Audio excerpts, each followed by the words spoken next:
शांती. आज आहे 3/1/2026 ची मुरली. महावाक्य आहे, गोड मुलांनो, पावलो पावली श्रीमतावर चालत राहा. हे ब्रह्माचे मत आहे की शिवबाबांचे आहे, यामध्ये गोंधळून जाऊ नका. प्रश्न: चांगली बुद्धी असणारी मुले कोणती एक गूढ गोष्ट सहजपणे समजू शकतात? उत्तर: ब्रह्मा बाबा सांगत आहेत की शिवबाबा ही गोष्ट चांगली बुद्धी असणारेच सहजपणे समजतील. कोणी तर यामध्येच गोंधळून जातात. बाबा म्हणतात, मुलांनो, बाप दादा दोघेही एकत्र आहेत. तुम्ही गोंधळून जाऊ नका. श्रीमत समजून चालत राहा. ब्रह्माच्या मतासाठी देखील शिवबाबा जबाबदार आहेत. ओम शांती. रुहानी बाबा मुलांना समजावून सांगत आहेत. तुम्ही समजता, आपण ब्राह्मणच रुहानी बाबांना ओळखतो. दुनियेमध्ये कोणीही मनुष्य मात्र रुहानी पिता, ज्यांना गॉड फादर किंवा परमपिता परमात्मा म्हटले जाते, त्यांना जाणत नाही. ते रुहानी पिता जेव्हा येतील तेव्हाच रुहानी मुलांना ओळख देतील. हे नॉलेज ना सृष्टीच्या सुरुवातीला असते आणि ना सृष्टीच्या शेवटी असते. आता तुम्हाला नॉलेज मिळाले आहे. हे आहे सृष्टीच्या अंत आणि आदी यांच्यामधील संगमयुग. या संगमयुगाला देखील कोणीही जाणत नाही, तर बाबांना तरी कसे जाणू शकतील? म्हणतात, हे पतित पावन या, येऊन पावन बनवा. परंतु हेच ठाऊक नाहीये की पतित पावन कोण आहेत आणि ते केव्हा येतील. बाबा म्हणतात, मी जो आहे जसा आहे मला कोणीही जाणत नाही. जेव्हा मी येऊन ओळख देईन तेव्हा मला जाणतील. मी माझा आणि सृष्टीच्या आदी मध्य अंताचा परिचय संगम युगावर एकदाच येऊन देतो. तुम्हाला जे सांगत आहे ते नंतर मग प्रायः लोप होते. सतयुगापासून कलयुगाच्या अंतापर्यंत कोणीही मनुष्य मात्र मज परमपिता परमात्म्याला ओळखत नाहीत. ना ब्रह्मा विष्णू शंकराला जाणतात. मला मनुष्यच बोलावतात. ब्रह्मा विष्णू शंकर थोडेच बोलावतात. मनुष्य दुःखी होतात तेव्हा बोलावतात. सूक्ष्मवतनची तर गोष्टच नाही. रुहानी बाबा येऊन आपल्या रुहानी मुलांना अर्थात आत्म्यांना बसून सांगत आहेत, अच्छा, रुहानी पित्याचे नाव काय आहे?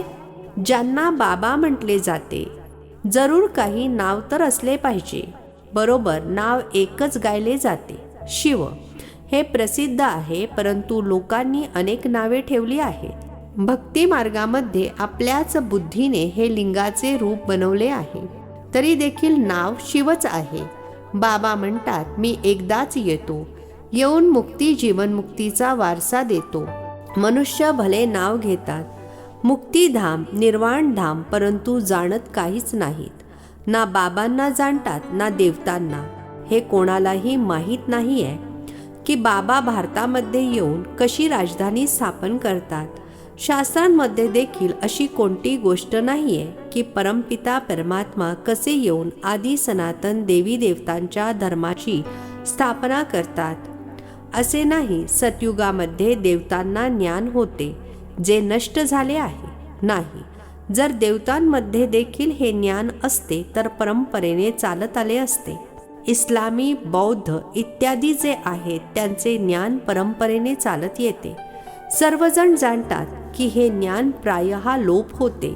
मी जेव्हा येतो तर जे आत्मे पतित बनून राज्य गमावून बसले आहेत त्यांनाच येऊन पुन्हा पावन बनवतो.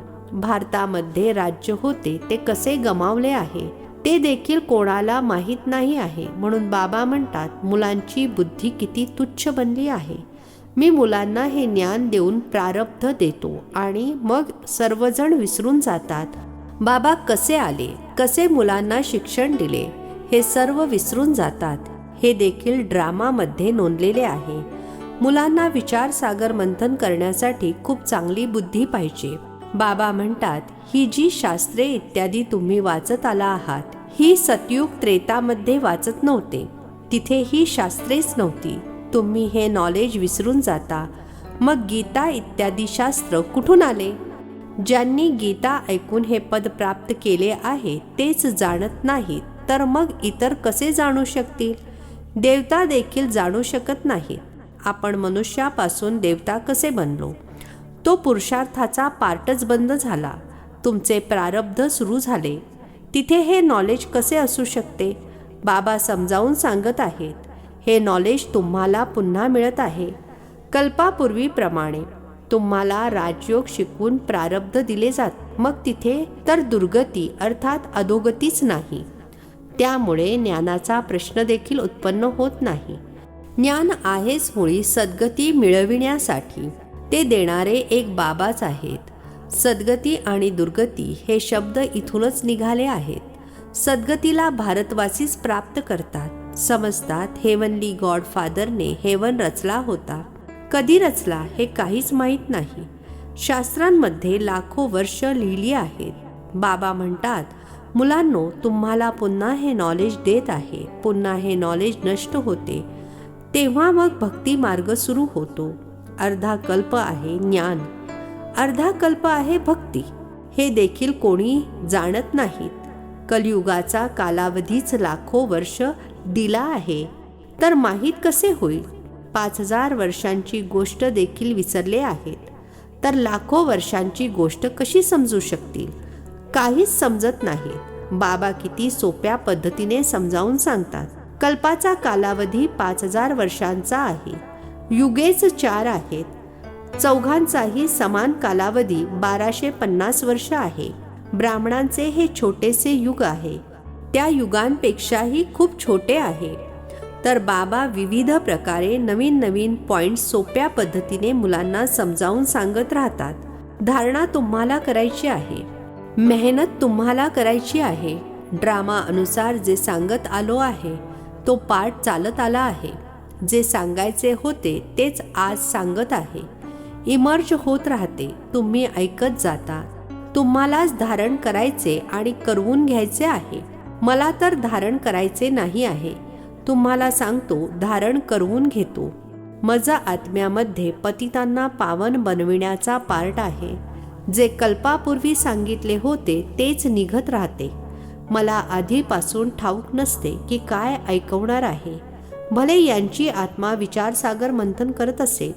हे अर्थात ब्रह्मा बाबा विचारसागर मंथन करून ऐकवतात की बाबा ऐकवतात, या खूप गूढ गोष्टी आहेत. यामध्ये खूप चांगली बुद्धी पाहिजे.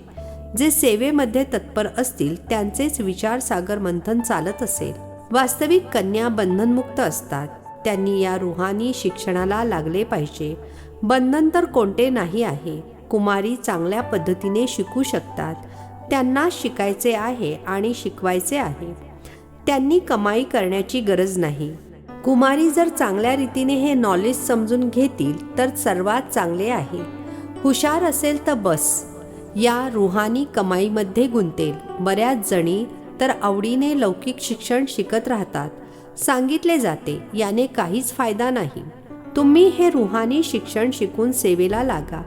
ते शिक्षण तर काही कामाचे नाही आहे. शिकून निघून जातात गृहस्थ व्यवहारामध्ये. गृहस्थी माता बनतात. कन्यांनी तर या नॉलेजमध्ये व्यस्त झाले पाहिजे. पावलोपावली श्रीमतावर चालून धारणा करण्यामध्ये गुंतून गेले पाहिजे. मम्मा सुरुवातीपासून आली आणि मग या शिक्षणाला लागली. कितीतरी कुमारी तर गायब झाल्या. कुमारींना चांगला चान्स आहे. श्रीमतावर चालल्या तर एकदम फर्स्ट क्लास होतील. हे श्रीमत आहे की ब्रह्मा बाबांचे मत आहे, यामध्येच गोंधळून जातात. तरी देखील हा बाबांचा रथ आहे ना. यांच्याकडून काही चूक झाली. तुम्ही श्रीमतावर चालत राहिलात तर ते स्वतःच ठीक करतील. श्रीमत मिळेल देखील यांच्याद्वारे. नेहमी असेच समजले पाहिजे, श्रीमत मिळते आहे. मग काहीही झाले जबाबदार स्वतः बाबा आहेत. यांच्याकडून अर्थात ब्रह्मा बाबांकडून काही झाले तर बाबा म्हणतात मी जबाबदार आहे. ड्रामामध्ये हे रहस्य नोंदलेले आहे. यांना देखील सुधारू शकतात. तरी देखील पिता आहेत ना. बाप दादा दोघेही एकत्र आहेत तर गोंधळून जातात. विचार करतात, माहिती नाही शिवबाबा सांगत आहेत की ब्रह्मा बाबा सांगत आहेत. जर समजले की शिवबाबाच मत देत आहेत तर कधीही डळमळणार नाहीत. शिवबाबा जे समजावून सांगतात ते योग्यच आहे. तुम्ही म्हणता, बाबा तुम्हीच आमचे पिता टीचर गुरु आहात, तर श्रीमतावर चालले पाहिजे ना. जे सांगतील त्याप्रमाणे चाला. नेहमी समजा शिवबाबा सांगत आहेत ते आहेत कल्याणकारी, यांची जबाबदारी सुद्धा त्यांच्यावर आहे. त्यांचा रथ आहे ना. गोंधळून का जाता? माहिती नाही हे ब्रह्माबाबांचे मत आहे की शिवबाबांचे? तुम्ही का नाही समजत की शिवबाबाच सांगत आहेत? श्रीमत जे सांगते ते करत राहा. दुसऱ्याच्या मतावर तुम्ही येताच का? श्रीमतावर चालल्यामुळे कधी भरकटणार नाही, परंतु चालू शकत नाहीत, गोंधळून जातात. बाबा म्हणतात, तुम्ही श्रीमतावर विश्वास ठेवा तर मी जबाबदार आहे. तुम्ही विश्वासच ठेवत नाही तर मग मी देखील जबाबदार नाही. नेहमी समजा श्रीमतावर चालायचे आहे. ते जे सांगतील, भले प्रेम करा भले मारा, हे त्यांच्यासाठी गायन आहे. यामध्ये लाथ इत्यादी मारण्याचा तर प्रश्नच नाही, परंतु कोणाचा विश्वास बसणेच अवघड आहे. पूर्ण विश्वास बसला तर कर्मातीत अवस्था होईल, परंतु ती अवस्था यायला देखील वेळ पाहिजे. ती होईल शेवटी. यामध्ये खूप दृढ विश्वास पाहिजे. शिवबाबांकडून तर कोणतीही चूक होऊ शकत नाही. यांच्याकडून होऊ शकते. हे दोघे एकत्र आहेत, अर्थात शिवबाबा आणि ब्रह्माबाबा. परंतु तुम्हाला विश्वास सुद्धा ठेवायचा आहे. शिवबाबा समजावून सांगत आहेत, त्यावर आपल्याला चालायला हवे. तर बाबांचे श्रीमत समजून चालत राहा, तर उलटे सुद्धा सुलटे होऊन जाईल. कधी कधी गैरसमज देखील होतो. शिवबाबा आणि ब्रह्माबाबांच्या मुरलीला सुद्धा खूप चांगल्या रीतीने समजून घ्यायचे आहे. बाबांनी सांगितले की यांनी सांगितले असे नाही की ब्रह्माबाबा बोलतच नाहीत, परंतु बाबांनी सांगितले आहे, ठीक आहे असे समजा. हे ब्रह्माबाबा काहीही जाणत नाहीत. शिवबाबाच सर्व काही ऐकवतात. शिवबाबांच्या रथाला स्नान घालतो, शिवबाबांच्या भंडाऱ्याची सेवा करतो. हे लक्षात राहिले तरी सुद्धा खूप चांगले आहे. शिवबाबांच्या आठवणीमध्ये राहून काहीही केले तर सर्वांपेक्षा पुढे जाऊ शकता. मुख्य गोष्ट आहे शिवबाबांच्या आठवणीची. अलफ आणि बे अर्थात बाबा आणि बादशाही. बाकी आहे विस्तार. बाबा जे समजावून सांगतात त्यावर लक्ष द्यायचे आहे. बाबाच पतित पावन ज्ञानाचा सागर आहेत ना. तेच येऊन पतित शूद्रांना ब्राह्मण बनवतात, ब्राह्मणांनाच पावन बनवतात, शूद्रांना पावन बनवत नाहीत. या सर्व गोष्टी कोणत्या भागवत इत्यादी मध्ये नाही आहेत. थोडे थोडे शब्द आहेत. लोकांना तर हे सुद्धा ठाऊक नाही आहे की राधा कृष्णच लक्ष्मी नारायण आहेत. गोंधळून जातात. देवता तर आहेतच सूर्यवंशी चंद्रवंशी. लक्ष्मी नारायणाची डिनायस्टी अर्थात घराणे, राम सीतेची डिनायस्टी. बाबा म्हणतात, भारतवासी गोड मुलांनो, आठवा. लाखो वर्षांची तर गोष्टच नाही आहे, कालचीच गोष्ट आहे. तुम्हाला राज्य दिले होते, इतके अथाह धन दौलत दिली. बाबांनी साऱ्या विश्वाचा तुम्हाला मालक बनवले. इतर कोणते खंड नव्हते. तर तुम्हाला काय झाले? विद्वान आचार्य पंडित कोणी सुद्धा या गोष्टींना जाणत नाहीत. बाबाच म्हणतात, अरे भारतवासियांनो, तुम्हाला राज्यभाग्य दिले होते ना. तुम्ही देखील म्हणाल, शिवबाबा म्हणतात, इतके तुम्हाला धन दिले तर तुम्ही कुठे गमावलेत? बाबांचा वारसा किती जबरदस्त आहे. बाबाच विचारतात ना, की बाबा निघून गेल्यावर मित्रसंबंधी विचारतात, बाबांनी तुम्हाला इतके धन दिले, सगळे कुठे घालवलेत? हे तर बेहदचे बाबा आहेत. बाबांनी कवडीपासून हिऱ्यासारखे बनवले. इतके राज्य दिले, मग धन गेले कुठे? तुम्ही काय उत्तर द्याल? कोणाच्याही लक्षात येत नाही आहे. तुम्हाला समजते. बाबा विचारतात, ठीक आहे, एवढे गरीब कसे बनलात? आधी सर्व काही सतोप्रधान होते आणि मग कला कमी होत गेली तर सर्व काही कमी होत गेले. सतयुगामध्ये तर सतोप्रधान होते. लक्ष्मी नारायणाचे राज्य होते. राधे कृष्णापेक्षा लक्ष्मी नारायणाचे नाव जास्त प्रसिद्ध आहे. लक्ष्मी नारायणाविषयी काही निंदात्मक गोष्टी लिहिलेल्या नाही आहेत. बाकी सर्वांच्या बाबतीत निंदात्मक गोष्टी लिहिलेल्या आहेत. लक्ष्मी नारायणाच्या राज्यात कोणी दैत्य इत्यादी असल्याचे सांगत नाहीत. तर या गोष्टी समजून घेण्याच्या आहेत. बाबा ज्ञानधनाने झोळी भरत आहेत. बाबा म्हणतात, मुलांनो, या मायेपासून सावध रहा.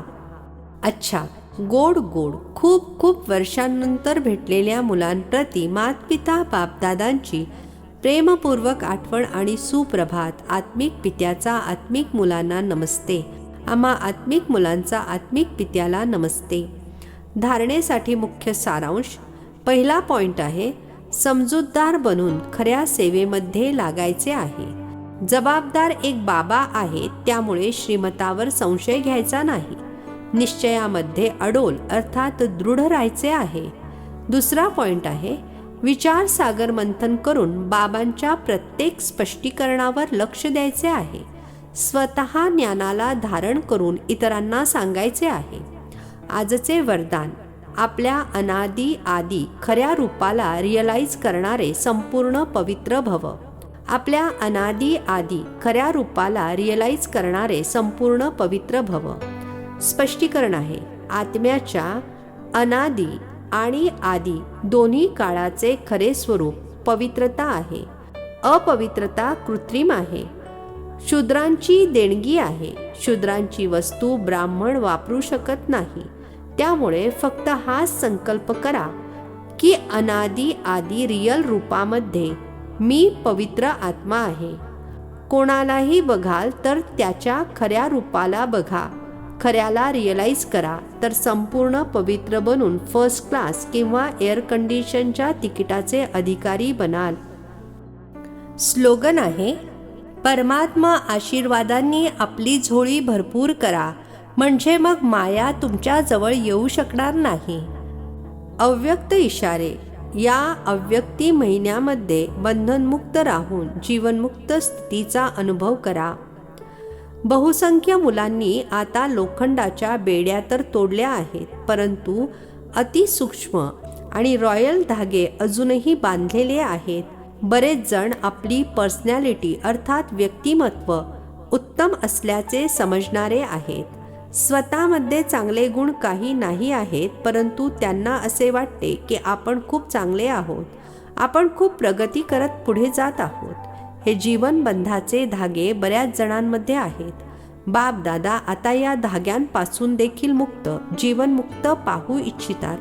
अच्छा, ओम शांती. नवनवीन मराठी व्हिडिओज प्राप्त करण्यासाठी सबस्क्राईब करा मराठी गॉडलीवूड चॅनलला.